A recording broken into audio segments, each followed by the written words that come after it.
Perezida Kagame yabanje gusura agace kihariye k'inganda Masoro mbere ya saa sita z'amanywa, mbere yo gusesekara haberaga inteko rusange ya komite mpuzabikorwa y'akarere ka Gasabo. Umukuru w'igihugu yagaragaje ko yishimiye iterambere ry'izo nganda zitezweho kongera umusaruro w'ibikorerwa mu Rwanda. Gusa abanyenganda bamugaragarije ko hakiri ikibazo cy'uko abantu ku giti cyabo n'inzego za leta bagitumiza ibikoresho hanze basize ibyiza kandi bihendutse bikorerwa mu Rwanda. Bagaragaje ko politike y'itangwa ry'amasoko ari inzitizi, basaba impinduka kugira ngo gahunda ya Made in Rwanda itange umusaruro. Uyu ni uwavuze mu izina ry'abanyenganda mu mwanya wihariye w'inganda i Kigali.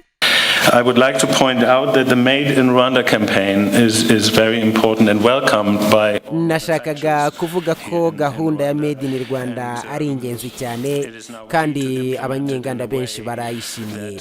Ubu rero ni ingenzi kishyirwa mu bikorwa mu buryo butanga umusaruro, urugero nko gutunganya neza amategeko arebana n'amasoko kugira ngo ubucuruzi burusheho kugira ingufu, by'umwihariko aha mu mwanya wihariye w'inganda. Growth, especially here, I think, in the special economic zone.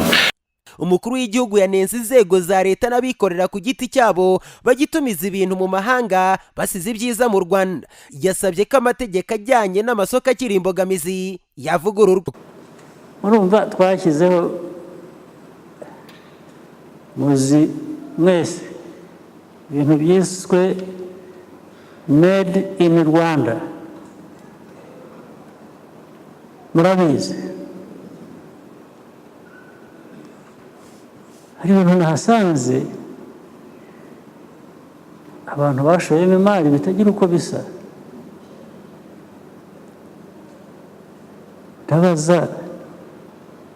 Nkabaza ababikora nkavuga ufite isoko ryabyo? Ati biraho, ati hano, ati mu gihugu cyacu, ati ntabwo babyitabira, ati ahubwo ati hari abanyakenya bava muri Kenya benshi, ati mufite oda y'ibintu byinshi muri Kenya, ati hari Tanzania, za West Africa, hano ati hano,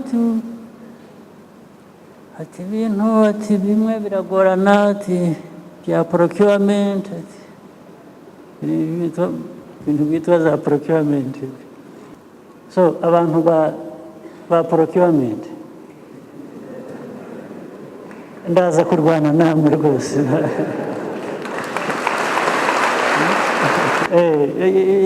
Procurement igirana ikibazo na Made in Rwanda, ndaza kurwana namwe pepe.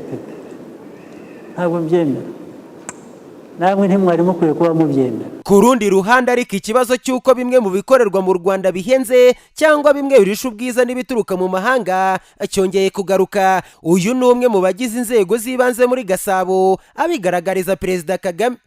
Ngiye usanga ishati yaho iyo bakoreye mu Rwanda iragura 80. Ishati yo muri Nakuna tuvuye hanze iragura 15. Ukibaza ese kubera iki ibintu byacu bidozwe ishati kuri 80, ipantaro